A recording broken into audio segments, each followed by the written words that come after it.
مساء الخير اعزائي المشاهدين، عاملين ايه؟ يا رب تكونوا بخير. لكل الناس اللي طلبت مني انها نفسها تروح معايا فندق في الغردقه، انا نظمت الرحله دي عشانكم. هتكون يوم 4 وخميس وجمعه، مغادرة يوم السبت 5 و6 و7 يونيو الشهر اللي جاي. هنطلع فندق جميل قوي في الغردقه، وسعره كمان مفاجاه يا جماعه. سعر الفرد 2800 جنيه، 4 ايام 3 ليالي، اقامه كامله، فطار غدا عشاء مشروبات سناكس. اتحداكم لو لقيتوا السعر ده في اي حته وفي اي شركه في مصر، عشان الاسعار عندنا تحدي مع اي حد. وكمان الفندق حلو جدا، عشان محدش يقول لي الفندق ده وحش. انا هكون معاكم بنفس الفندق ده انا واسرتي كلها، عشان اثبت لكم ان الفندق ده حلو وفيه كل المميزات اللي احنا عايزينها. فيه بحر، في اكوا بارك، في حمامات سباحه، واكله كمان ممتاز وجميل. كل المواصفات دي ب 2800 جنيه. طب ايه هو الفندق ده؟ لو الموضوع ده يهمك ما تنساش تعمل لايك للفيديو وتابعنا لنهايه الفيديو. ولو اول مره تشوفني تنزل دلوقتي تشترك في القناه وتفعل الجرس عشان يوصلك كل جديد. ويلا بينا نبدا الفيديو.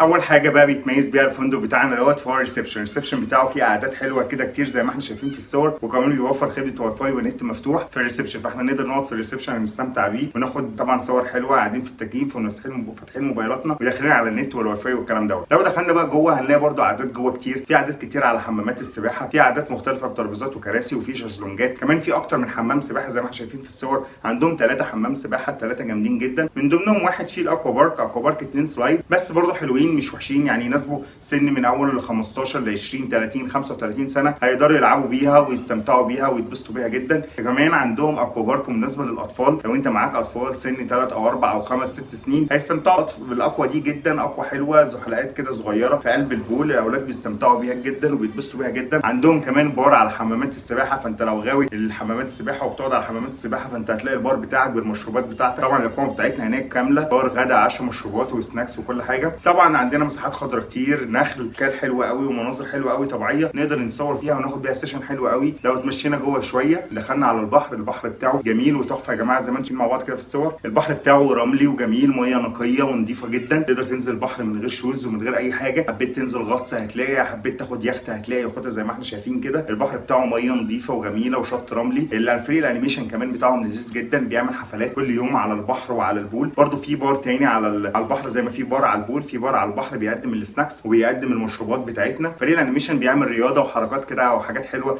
الصبح على البحر. الساوند سيستم شغال طول اليوم، اغاني وموسيقى وعربي واجنبي وحاجات كده مختلفه. فالبحر حلو بتاعهم، حمامات السباحه والاكوبار كل دي حاجات كويسه. كمان الفندق فيه جيم حلو قوي، وفيه اجهزه حديثه وجميله. الفندق زي ما احنا شايفين بنسبه 80 90% متجدد بالكامل. كمان الاستاف بتاعه اتغير جدا. الفندق دوت انا عارف ان في ناس كتير ممكن تكون عرفته، هو فندق زي ريجينا في وسط البلد شارع شيراتون، موقع متميز جدا جنب الخروجات كلها. خروجات بتجيلها الناس من كل حته، انت بتطلع من الفندق بتلاقي كل الخروجات جنبك، كل البراندات جنبك، كل المحلات جنبك، الممشى قريبه منك، كل حاجه قريبه منك. انت هتحب تخرج وتزور كل معالم الغردقه هتقدر تزورها وتفسح وتتبسط طول ما انت في الفندق ده. كمان الفندق دوت بيتوفر معانا بمطعم كويس يقدم اكلات حلوه، هو ما فيهوش تنوع كتير بس الاكل الموجود كويس. كل يا جماعه الناس اللي بتاكل منه سيبكم من اي ريفيوهات سيئه، الناس بتقول لك الاكل وحش وكده، صدقوني الاجانب هناك بياكلوا من نفس الاكل المصريين بياكلوا منه. بس المشكله عندنا احنا ان احنا كمصريين ساعات بنبقى عايزين نروح فندق ناخد منه حاجه جامده جدا وجوده عاليه قوي، وهو اصلا بقيمه سعريه يعني محدوده ومتوسطه قوي. فاحنا لو ركزنا ان الفندق دوت بيقدم قيمه مقابل سعره فهنقدر نتبسط بالفندق ده جدا. الاوض بتاعته برده الغرف بتاعته جميله جدا. الغرفه طبعا السرير كلها جديده، شاشات، ثلاجه، كل اللي انت عايزه موجود، روم سيرفيس، تتصل تطلب كل اللي انت عايزه. فالغرف حلوه، حمامات سباحه، اكوا بارك، بحر، كل المميزات دي. وطبعا الاقامه بتاعتنا كامله، فطار وغدا وعشاء ومشروبات وسناك، كل المميزات الحلوه دي. والفرد في الاربع ايام 3 ليالي اقامه كامله ب 2800 جنيه، فدي سعر حلو قوي وقيمه حلوه قوي مقابل السعر. ان انت تخش فندق تاكل فيه فطار وغدا وعشاء ومشروبات وسناكس لمده 4 ايام 3 ليالي ب 2800 جنيه، فده سعر حلو قوي. ولو طبعا عايز تروح بالانتقالات هيبقى سعر الفرد 3200 جنيه. انا عايزكم تلفوا على كل شركات السياحه، كل الناس دوروا على السعر دوت. لو لقيتوا حد بينزله ب 3200 جنيه الفرد بالمواصلات من عبد المنعم رياضه او نادي سكه لغايه باب الفندق والعكس، فبحق يتصل بيا ويقول لي يا مستر بشوي ده سعرك سعر زي اي حد. انا بقول لكم انا شفت شركات كتير قوي منزله الفرد الفرد ب 3300 و3400 و3 ونص و3 600 وبشوف ارقام غريبه كده. انا بقول لكم نزل يوم هيبقى سعر الفرد 2800 جنيه من غير انتقالات و3200 جنيه بالانتقالات ذهاب وعوده. طبعا اللي عايز يحجز طبعا هتنزلوا على صندوق الوصف هتلاقوا رقم الوصف بتاعي، وخش وقول لي انت عايز تحجز كام غرفه او كام فرد. طبعا نفس سعر الفرد الغرفه الثنائيه او الغرفه الثلاثيه الاقامه كامله بالانتقالات بكل حاجه. يا رب يكون الفيديو ده عجبكم، مستنيكم تتصلوا وتحجزوا بسرعه قبل نفاذ العدد والكميه، معايا عدد محدود جدا. يا رب يكون الفيديو ده عجبكم، كل سنه وانتم طيبين. وما تنساش لو اول مره تشوفني تنزل تشترك في القناه وتفعل جرس الاشعارات كل جديد. وشكرا.